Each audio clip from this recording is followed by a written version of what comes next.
The calendar invite was vague. Touch base 3:15 p.m. Bianca never called one-on-ones unless something was wrong or something was changing. I'd triple-checked every deliverable. The Q-line models were stable, the diagnostic scripts were clean, and I'd personally trained the junior engineers on the new airflow regulator protocol. There was no wrong to fix, so I assumed it was the other thing, the change. I wore the Navy slacks, the ones I kept pressed just in case. I didn't bring a notebook. I didn't need to. Bianca's office was clinical as always. Shelves perfectly aligned, one citrus candle always half burned, never lower. She gave me a crisp nod and gestured to the chair across from her. I sat. She smiled, polished, and controlled. "Thanks for coming in, Rowena," she said, tapping her tablet. "I want to talk to you about the lead engineer position." I didn't nod, didn't lean forward, just stayed still. "We've made a decision," she continued. "We're going with Darren." There was a pause. Just long enough for me to register it wasn't a joke. "Darren," I repeated. Bianca's voice stayed even. "We believe he aligns more clearly with how we want to present ourselves to executive leadership. He's strategic. He knows how to handle optics." It wasn't the first time I'd heard that word, but this time it made my palms sweat. I didn't ask why my 27-hour code rework didn't count, or why saving the plant from a failed actuator test last quarter wasn't strategic. I didn't ask because I already knew. I folded my hands in my lap, anchored them there. I appreciate the clarity. I said quietly. Bianca looked up surprised by my calm. "Rowena, I'll be submitting my resignation," I said, "effective in 2 weeks. She blinked. "That's sudden." "I've made my decision. You'll help transition him into the role." No, my voice didn't rise. It didn't need to. She hesitated, searching for the right kind of professional disappointment to wear. "You're refusing to support the handoff. I'm choosing to finish my current workload. That's all." I stood before she could find another question, stepped out of her office, and let the door close behind me. At home that evening, in the silence of my garage, I unlatched the steel cabinet behind the tool wall and pulled out the project they never even asked about. The cabinet hissed slightly as I opened it, the seal still tight from the last time I locked it. Behind the rows of labeled bins and rusted socket sets sat the matte gray casing I knew by heart, smooth, compact, unbranded. I ran my fingers across the etched ridges where the ventilation met the processor core. Sentinel didn't need a badge. It just needed to work. For 2 years, I'd poured everything into it. Nights after double shifts, weekends, I should have spent resting hours I could have wasted in meetings, nodding along to flashy slides Darren had slapped his name on. Instead, I built Sentinel line by line, an AI system, smart enough to detect mechanical anomalies before they escalated into hazards. Not thresholds, not red line alerts, actual predictive patterning. Heat flux, vibration, irregularities, pressure curve drift. It had already been deployed in 2 construction zones under pilot labels Test Rig A and Beta Site 3. Quiet approvals. No one from management knew. Just a few project managers willing to test a box that didn't ask for credit. Last week, Site 3 had 0 incidents. The old system averaged 3 minor failures per cycle. This week, their foreman sent me a 2-word text, "Still green." I powered up the console and watched as the interface came to life. The data pulled up clean core temperature stable detection latency at 2.1 seconds, well below margin. Every metric hummed with certainty. I navigated to the local drive, opened my version, control, and ran the backup script. Source lines, compiled, builds, test logs, everything time-stamped. Then I uploaded the latest architecture draft to my provisional patent folder. Submission confirmed. They thought I was just walking away. No title, no closure, no fight. But I hadn't walked away. I had simply stepped into something that was already mine. I unplugged the console and turned off the bench light. Sentinel didn't need anyone to announce it. It just needed to stay running. And it was. The next morning, I arrived at the office exactly on time. No fanfare, no goodbyes, just 2 weeks left and a system humming in my garage. By the time I walked through the doors Monday morning, I already had the list in my head. Every script I'd written, every model I'd tweaked, every data pipeline I'd rebuilt from scratch, while someone else summarized it in a PowerPoint. I wasn't angry, not anymore, just methodical. I sat at my desk, pulled up the encrypted drive, and began moving through the backlog, line by line, model by model. I didn't hide anything. I documented exactly what was mine with submission dates, change logs, annotations. Every critical component had a signature. Not flashy, just irrefutable. Around midday, Darren appeared at the edge of my cubicle, leaning like we were old friends instead of a paper mask over my work. "Hey, Rowena," he grinned. "Bianca said you'd help walk me through the Q-line airflow integrity stuff. Heard your scripts were elegant," I kept typing. "It's all in the notes." "Sure, but maybe a quick run-through. You're good at presenting, right?" I glanced at him once, flat. "Just dig into the files." He shifted, smile, faltering. "Right, of course." He lingered a second longer, waiting for a thaw that wouldn't come, then walked off. The moment he turned, I opened the next folder and resumed backing up the chain of algorithms they never bothered to understand. On Thursday, Bianca called me in again. She tried to smile like nothing had shifted. "We're hoping you can provide some insight for Darren before you leave." I didn't move. "You know, workflows, team dynamics, soft stuff. The kind that doesn't live in documents." "You mean intuition?" I asked. "Gut sense." She nodded. "Yes, exactly. That's not transferable," I said. "It lives in experience, and he doesn't have mine." Bianca blinked. "Well, surely you can give him some guidance." "I could," I said, standing, "but I won't." She opened her mouth, then closed it. I left the room without waiting for permission. Back at my desk, I uploaded the last set of design files to the archive, time-stamped and notarized. I'd drawn the line. They could step over it, but they'd be walking into shadows they didn't know how to read. The following day, I left 30 minutes early. No one stopped me. It had been 2 weeks since I'd turned in my badge and walked out the door. The silence that followed wasn't unfamiliar. It was the same kind that filled the garage during Sentinel's late-night calibrations, the same that wrapped itself around me when recognition never came. I liked it better than noise. The email came late afternoon, buried between a warranty notice and a reminder to replace my water filter. The subject line was Clean Sentinel Inquiry, Astra Tech. I clicked it twice before I really read it. The sender, Callum Drake, Vice President of Industrial Operations at Astra Tech. His message was brief, but unmistakably direct. He'd seen my provisional patent filings, knew about the beta test reports. He wanted to talk off record face to face. We met at a roadside diner outside O'Hare. Vinyl seats, burnt coffee, no pretense. He was already there when I arrived, sipping from a chipped mug and flipping through a black notebook. He stood when I approached. "Rowena," he said, shaking my hand. "I've been looking forward to this." He didn't waste time. He didn't flatter. Within 5 minutes, he laid out what he knew. Sentinel's beta data had surfaced in a mid-state contractor report he'd reviewed last month. He traced the architecture to my filings. He'd done his homework. "I'm not here to buy you out," he said. "I don't believe in swallowing innovation. I believe in building with the person who created it." He slid a folder across the table. Inside a co-founder level contract. I'd retain full intellectual property rights. I'd lead implementation. I'd have a vote on the development board. No fine print, no title games. Just work that mattered on my terms. I didn't respond right away. I read every line, asked every question I needed to. Callum didn't flinch. He clarified where needed, adjusted where it made sense. When I finally closed the folder, I nodded once. "Yes," I said. Not because I needed to be rescued, but because I knew what I'd built. And now, finally, someone else did too. By the time I left the diner, I'd already begun planning the integration framework. The first message came from Tyler, one of the junior engineers I used to mentor. Q-lines overheating again. Diagnostics flagged, but no one knows why. I read it, then locked my phone without replying. 3 days later, another pinged through. Ethan asked me to walk him through the backup routines, then told me he didn't have time. "Just thought you should know." I didn't answer that one either. I just archived it under a folder labeled Post-Kelridge. They didn't know what they were sitting on until it was gone. That wasn't bitterness. It was observation. When you build something to hold weight and then you step away, the cracks expose themselves without any help from you. At Astra, Sentinel was already running in its first full deployment at the Tulsa facility. 30 days in, and the numbers were cleaner than I dared to hope. Downtime 0. Preemptive fault flags accurate to 98%. Heat variance detection functioning without delay.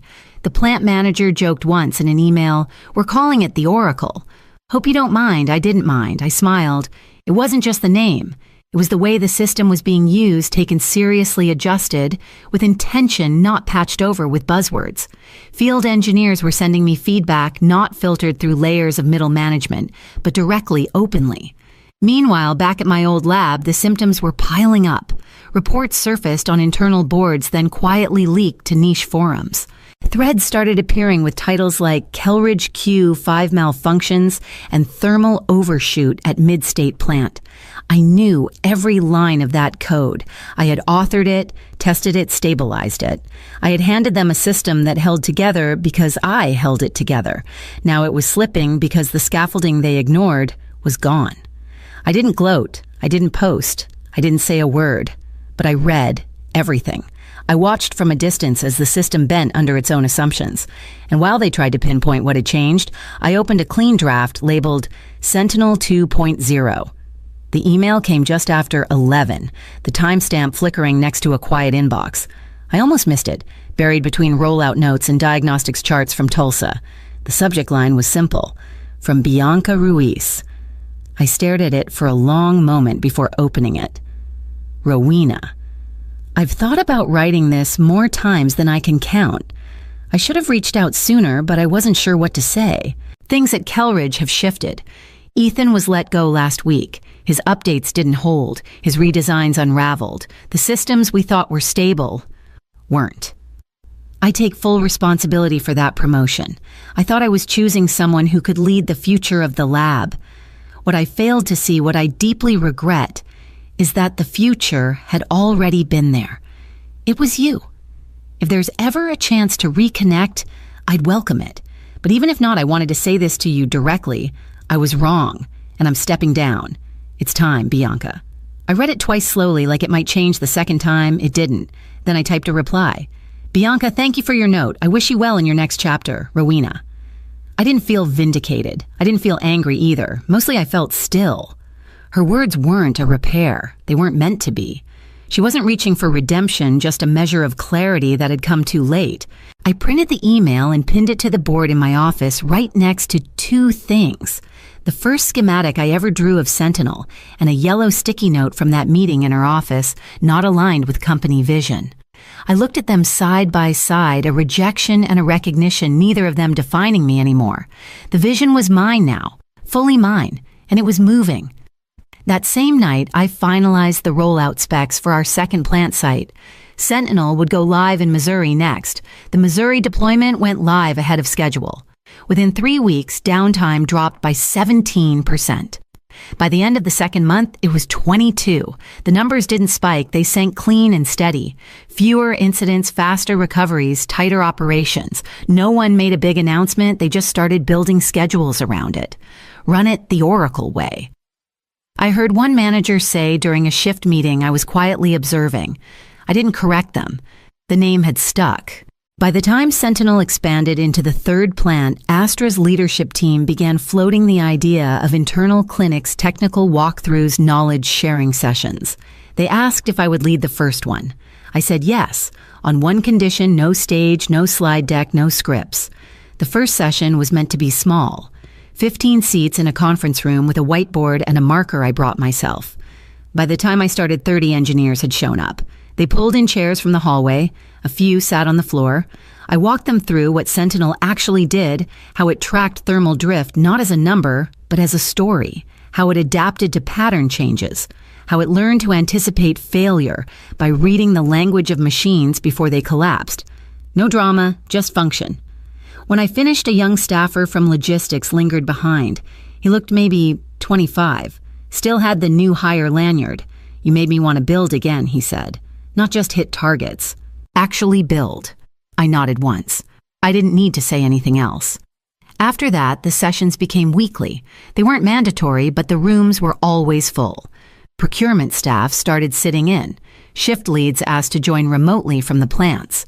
Someone taped a paper sign outside the door that read, "Oracle Clinic All Welcome." I never advertised them, but people kept coming. What started as a technical review had turned into something else, an ethos, a way of working, quiet, rigorous, real. I updated the Sentinel dashboard that Friday. All systems were green. A new message from corporate waited in my inbox. The message requests started small. A few pings from engineers at smaller facilities in the Midwest asking if I'd be willing to review a logic chain or glance over a sensor integration plan. Then someone from a chemical plant in Utah sent a link to their internal diagnostics dashboard with a note. We're trying to rework this using your model. Any chance for feedback? I didn't remember giving out my contact info, but somehow they'd found me. My LinkedIn started flashing with new connections every day. No influencers, no recruiters, just engineers. Floor leads, operators. People with real dirt under their fingernails looking for clean answers. Then the video made its way around. It had started as a short clip I'd filmed on a Tuesday afternoon just before a training session.